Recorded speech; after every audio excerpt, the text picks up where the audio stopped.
My name is Eleanor Sinclair, and I was about to watch my career die. Or more accurately, I was about to watch the woman who was killing it take her final victory bow. We were in the main conference room on the 40th floor, a glass box overlooking the city, designed to make clients feel both powerful and small. On the far side of the massive mahogany table sat the executive team from Rivera Hospitality Group, the unicorn tech company we'd been chasing for a year. At the head of our side of the table stood my boss, Lydia Ashworth, Vice President of Strategy. She looked immaculate in a steel gray dress that probably cost more than my rent. She smiled, a perfectly calibrated expression of warmth and authority. I was seated to her left and slightly behind her, the designated note-taker, the silent partner, the ghost in the machine. My role was to be invisible. Lydia leaned toward me, her voice a low, proprietary whisper that smelled of expensive perfume and faint condescension. "Just the slides, Eleanor. No ad-libbing. If they have a technical question, I'll handle it." I nodded, my face a mask of placid obedience. I kept my hands folded over the leather-bound portfolio in my lap. Inside, it was a single printed copy of the presentation Lydia was about to give, my presentation. Every slide, every data point, every elegant chart that visualized 6 months of my sleepless nights. She hadn't changed a single pixel. Arrogance had made her lazy. She turned back to the clients, her smile widening. "Good morning, everyone. I'm Lydia Ashworth, and I'm about to show you how we're going to revolutionize your logistics." She didn't know that the lead client, the woman sitting directly across from her with an unreadable expression, was my college roommate. She didn't know that the woman who held the fate of this multi-million-dollar contract in her hands already knew exactly who wrote the presentation. And she certainly didn't know that on slide 17, I had planted a landmine. I just had to wait for her to step on it. When I joined Sterling Cole Analytics 8 years ago, Lydia Ashworth was presented to me as a mentor. She was sharp, ambitious, and had the ear of the firm's partners. "Stick with me, Eleanor," she'd said during my first week, stirring a teaspoon of honey into her green tea. "I protect my people. You do the work, I'll clear the path." It sounded like a promise. For a long time, I believed it was. For the first few years, it felt like a real partnership. I was the data wizard, the one who could spend 72 hours straight wrestling a chaotic data set into a coherent, actionable strategy. My background wasn't in business, but in computational sociology. I understood how systems worked, how human behavior could be modeled and predicted. Lydia was the presenter, the politician. She could take my dense 80-page reports and distill them into 5 brilliant talking points for a C-suite executive. We were a formidable team. She got the promotions. I got the bonuses and the quiet, "Good work, Sinclair," from the senior partners. It seemed fair. She was clearing the path. The erosion was gradual, a slow sanding down of my identity. It started with language. My reports became our reports. Our reports became my team's reports. My team's reports eventually became, in a private meeting with Mr. Cole, my report. I overheard that one by accident, standing outside his office waiting to be called in. I wasn't. Then came the meetings. I was the lead analyst on the massive Petrocorp account. But when the time came to fly to Houston for the final pitch, Lydia told me the budget was tight. "You're more valuable here, holding down the fort," she'd said, patting my shoulder. She took a junior associate instead, a kid fresh out of business school who was good at making coffee and laughing at her jokes. They won the account. Lydia was lauded in the company-wide newsletter. My name wasn't mentioned. She isolated me socially, framing my dedication as a lack of team spirit. "Eleanor's a bit of a lone wolf," she'd say apologetically at team lunches I wasn't invited to. "She prefers to be in her cave with her numbers." She cultivated an image of me as a brilliant but socially awkward savant, someone who needed her translation and protection to function in the corporate world. People started treating me that way. They'd speak to her about my projects, even when I was sitting right there. I was becoming a ghost in my own career. The breaking point, the moment the illusion shattered into 1,000 pieces, wasn't a grand betrayal. It was a small, quiet cruelty. It was my 5-year work anniversary. The firm made a small deal of these milestones: a cupcake, a card signed by the team, a brief mention in the morning meeting. My day came and went. Nothing. The next week, it was the anniversary for Mark from another department. Lydia organized a massive sheet cake and a gift card collection. When I saw the email, a cold knot formed in my stomach. I walked to her office and stood in the doorway. "Lydia, did you happen to remember it was my 5th anniversary last Tuesday?" I asked, my voice quieter than I intended. She looked up from her screen, her focus momentarily broken. She blinked, feigning a sudden horrified realization. "Oh, Eleanor, oh my God, it completely slipped my mind. With this Rivera pitch, I've been absolutely swamped. I am so sorry." She sounded sincere, but her eyes were flat, devoid of any real apology. "We'll celebrate next week. I promise. We'll make it up to you." She never mentioned it again. It wasn't that she forgot. It was that I wasn't worth remembering. My 5 years of service, of loyalty, of sacrificed weekends and canceled vacations that had padded her bonuses and fueled her ascent. It was insignificant. I had been erased. I walked back to my desk, sat down, and looked at the family photo I kept there, me and my parents at my college graduation. Standing next to me, arm in arm, grinning from ear to ear, was my roommate, Chloe Rivera. I hadn't spoken to her in a few years, a victim of time and distance. I stared at her face, and an idea began to form. A cold, clear, and perfectly structured idea. Hit subscribe if you believe that silence can be a weapon. Comment your city and share this with someone who's been underestimated. I went home that night, and for the first time in years, I didn't open my laptop to work. I opened it to search. I found Chloe Rivera easily. She wasn't just working at Rivera Hospitality Group. According to her LinkedIn, she was the Chief Innovation Officer. Her father, the legendary tech mogul, had recently stepped back, and Chloe was leading the charge on all new expansion projects. She was the final decision-maker on the very contract Lydia was so desperate to win, the contract I was doing all the work for. My heart hammered against my ribs. It felt like fate, a gear clicking into place in the universe. I spent an hour staring at my phone, my thumb hovering over her number, which I still had saved. What would I even say? "Hey, remember me? Your old roommate who you haven't heard from in 3 years? By the way, my boss is trying to screw me over and pitch my own work to you." It sounded pathetic. It sounded desperate. But then I thought of Lydia's flat, empty eyes. I thought of the stolen credit, the feigned apologies, the casual, systematic erasure of my professional life. This wasn't about being pathetic. This was about justice. I took a deep breath and typed out a text. "Chloe? It's Eleanor Sinclair. Long time, I know. I have a strange question for you. Are you by any chance reviewing a pitch from Sterling Cole Analytics next month?" Her reply came back in less than a minute. "Elle? Holy cow. Yes, we are. Why?" My fingers flew across the screen. "Because I'm the one writing it, and my boss, Lydia Ashworth, is planning to present it as her own. I have an idea, but it's a little crazy and I'd need your help." A beat of silence. Then 3 dots appeared, and then her response, which made me smile for the first time in months. "Eleanor, for you. I'd love to help you get a little crazy. Call me." That phone call changed everything. We talked for over 2 hours, catching up on life, love, and careers. It was as if no time had passed. I explained the whole situation with Lydia, the years of quiet theft and dismissiveness. Chloe listened, her silence punctuated by angry sighs. "I know the type, Elle," she said, her voice hard. "Men are bad enough, but there's a special place in hell for women who climb the ladder by kicking other women off it."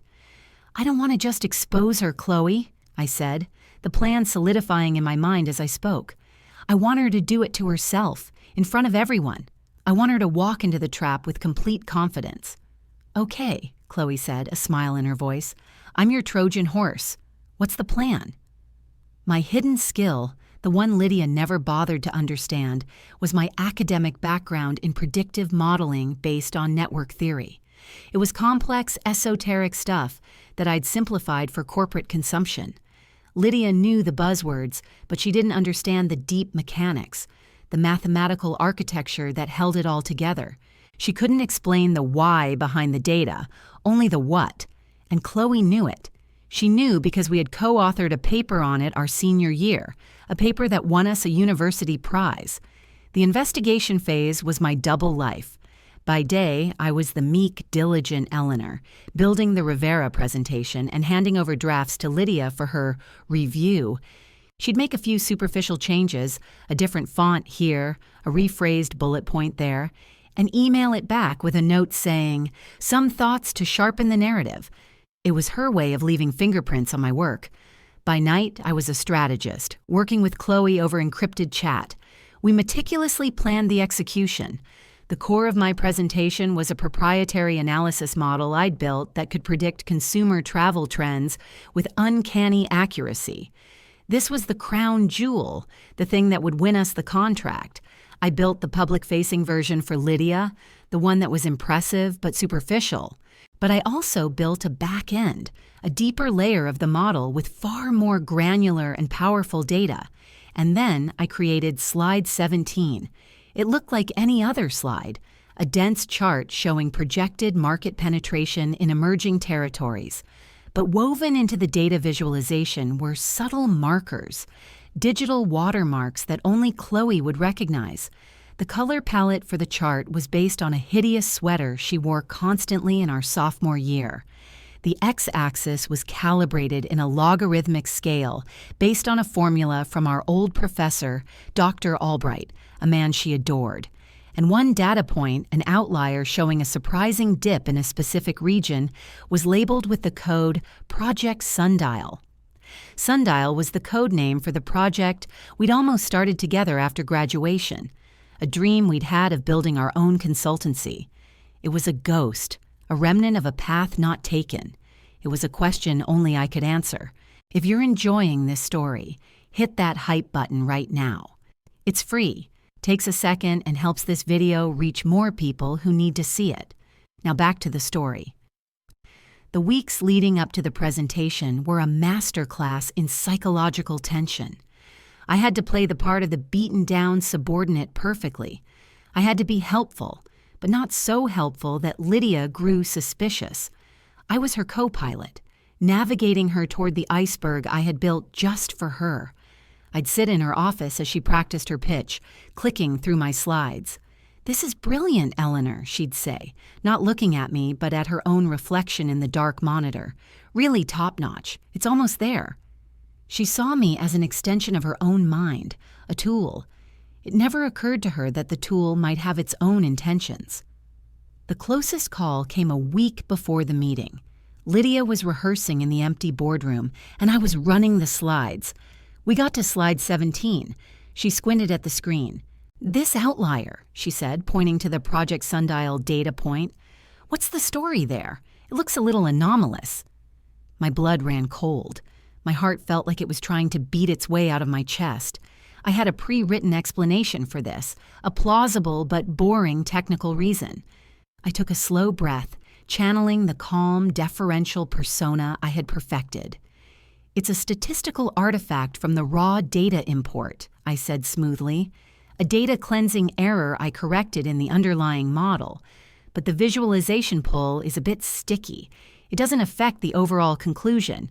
I can rebuild the chart if you think it's distracting." No, she said, waving a dismissive hand. "Don't bother. No one will even notice. Just have a pat answer ready if they ask." She wanted the easy path. She never wanted to do the deep work to truly understand. Her arrogance was my greatest ally. She trusted my work, but she didn't trust me. It was the perfect combination. The day before the presentation, Lydia called me into her office. She had a small, expensive-looking gift box on her desk. "Eleanor," she said, her voice oozing a practiced sincerity, "I wanted to give you this. A little something to say, thank you for all your hard work on this. I know I've been riding you hard, but it's because I know you can handle it. This project, This is going to be huge for us, for the team. I opened the box. Inside was a silver pen. It was nice, but it was a corporate gift, something she'd probably grabbed from the marketing closet. The gesture was as hollow as her praise. "Thank you, Lydia," I said, my voice perfectly even. "Tomorrow I need you at your sharpest," she continued, leaning forward. "I'll be presenting, but you are my backup. If I get a truly technical question I can't handle, I'll throw it to you. But only if I throw it to you, understand? Otherwise, you are a silent observer." "I understand," I said. Oh, you have no idea how well I understand. I was her safety net. She was so sure of her dominance that she brought the one person who could destroy her into the room as a failsafe. That night, I received a final text from Chloe. "The stage is set. Don't be nervous. You built this. See you tomorrow." I didn't sleep much. Not from nerves, but from a strange, humming energy. It wasn't just about revenge, it was about reclamation. For 8 years, I had allowed my voice to be silenced, my work to be stolen, my identity to be diminished. Tomorrow wasn't just about exposing Lydia, it was about me speaking again in my own voice with my own work. Tomorrow, the ghost was coming back to life. If Sweet Retribution has become part of your week, consider joining the channel membership. Just a couple bucks a month keeps these stories coming. Links below, and hit that hype button if you haven't already. Now back to the story. And now we were here. The room was cold, the air conditioning a low hiss. Lydia was 10 minutes into the presentation, and she was killing it. I had to admit she was a masterful performer. She was weaving a story around my data, making it sing. She was confident, charming, and utterly convincing. She moved through the first 16 slides with the grace of a dancer who had rehearsed every step to perfection. The Rivera team was rapt. Mr. Cole, our CEO, was beaming from his seat at the end of the table. I felt a flicker of doubt. What if Chloe didn't do it? What if the plan failed? Then Lydia clicked the remote. Slide 17 appeared on the massive screen. The hideous colors of Chloe's old sweater filled the room. My heart began to pound a slow, heavy rhythm. Lydia launched into her explanation of the market projections, her voice smooth as silk. She gestured to the main trends, completely ignoring the carefully planted outlier. She was about to click to the next slide. "Excuse me, Ms. Ashworth." The voice was calm, cutting through Lydia's polished monologue. It was Chloe. Every head turned to her. "Yes, of course," Lydia said, smiling graciously. "A question?"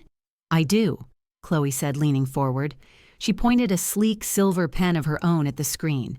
Not a corporate gift, but one engraved with her initials. "I'm intrigued by this data point here." Her pen tapped the air directly over the Project Sundial anomaly. "It seems to contradict the general trend line. Can you walk me through the methodology that produced that specific result? What's the story behind Project Sundial?" The room was silent. Lydia's smile didn't falter, but I saw a flicker of panic in her eyes. This was the moment, the question she had dismissed.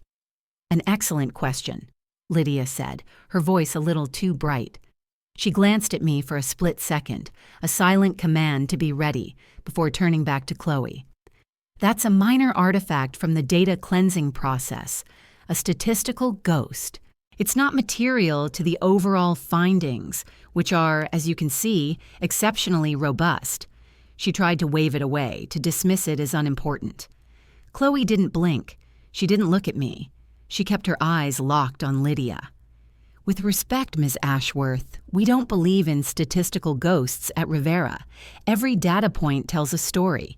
If your model is producing anomalies you can't explain, it calls the entire model into question.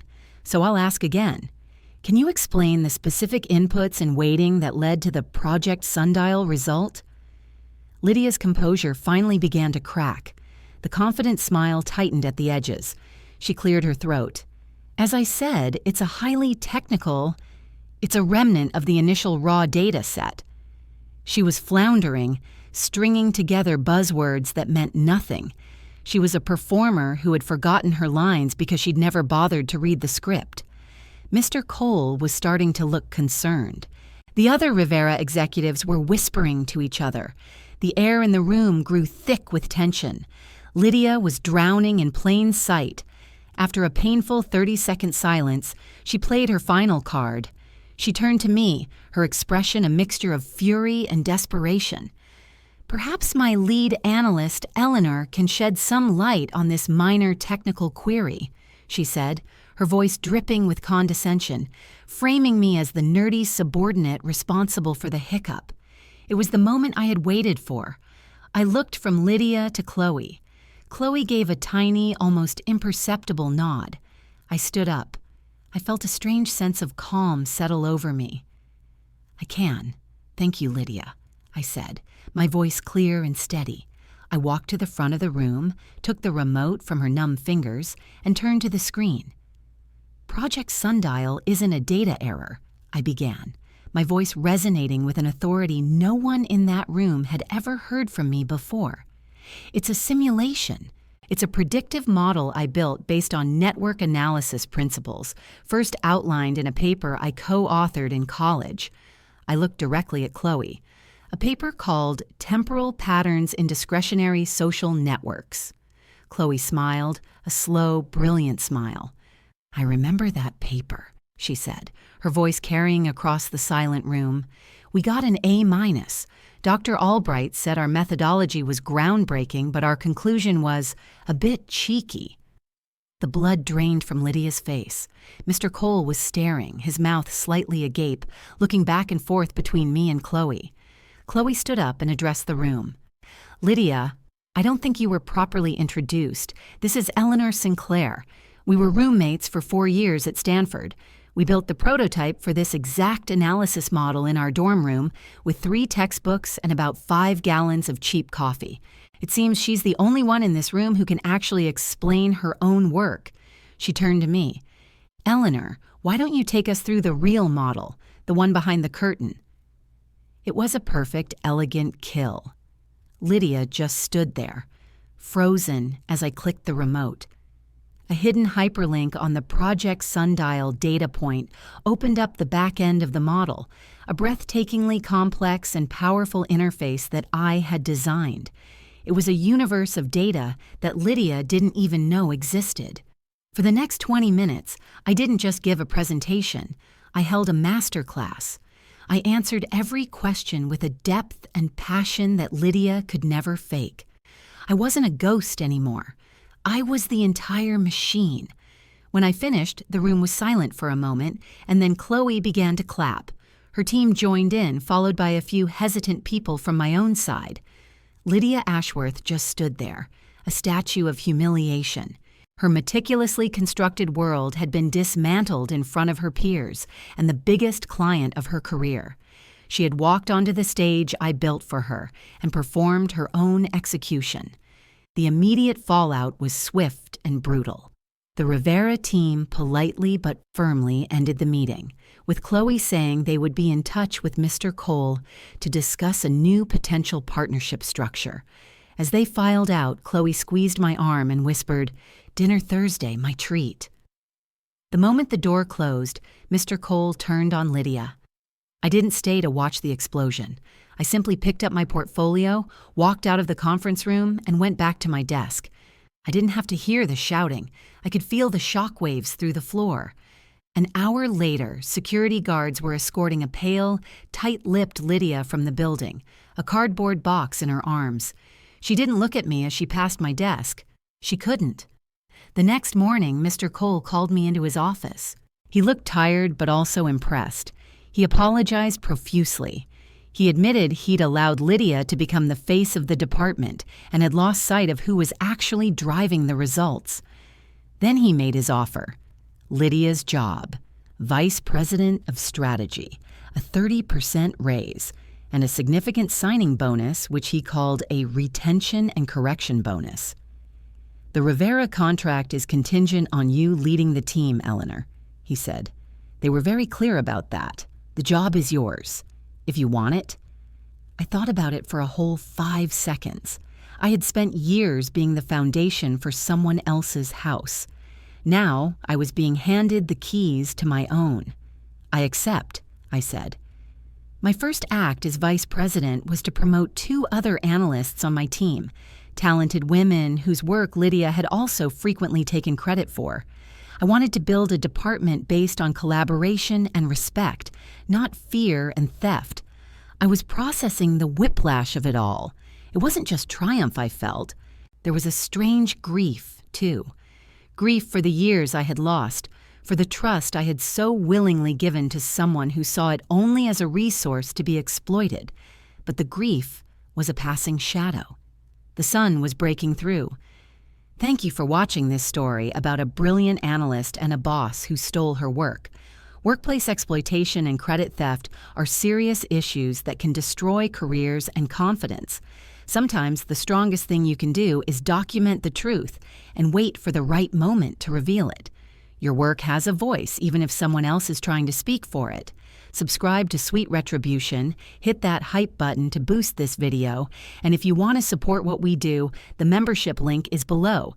Share this with everyone who needs to remember that the truth doesn't need to shout. 6 months later, I was sitting across from Chloe in a sun-drenched corner office. My corner office. A framed copy of our old college paper, Temporal Patterns in Discretionary Social Networks, hung on the wall. We had just signed the final phase of the Rivera-Sterling coal partnership, a deal larger than anyone had initially imagined. Our teams worked together seamlessly, and my department was thriving. "To Project Sundial," Chloe said, raising her coffee cup. I clinked my cup against hers. "To finally getting it off the ground." We laughed. My life felt like my own again. The work was challenging, the success was mine to claim, and the respect was earned, not demanded. I had rebuilt my career on the rubble of Lydia's lies, but I'd used my own truth as the foundation. Late one night, working on a new projection, I thought about the last real thing Lydia had ever said to me, in that condescending whisper just before the presentation. "Just the slides, Eleanor. No ad-libbing." She wanted me to be a silent machine, a functionary. She thought my value was confined to the pages I created. She never understood that the real value wasn't on the slides.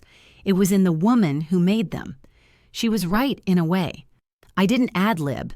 I just delivered the script I had written all along.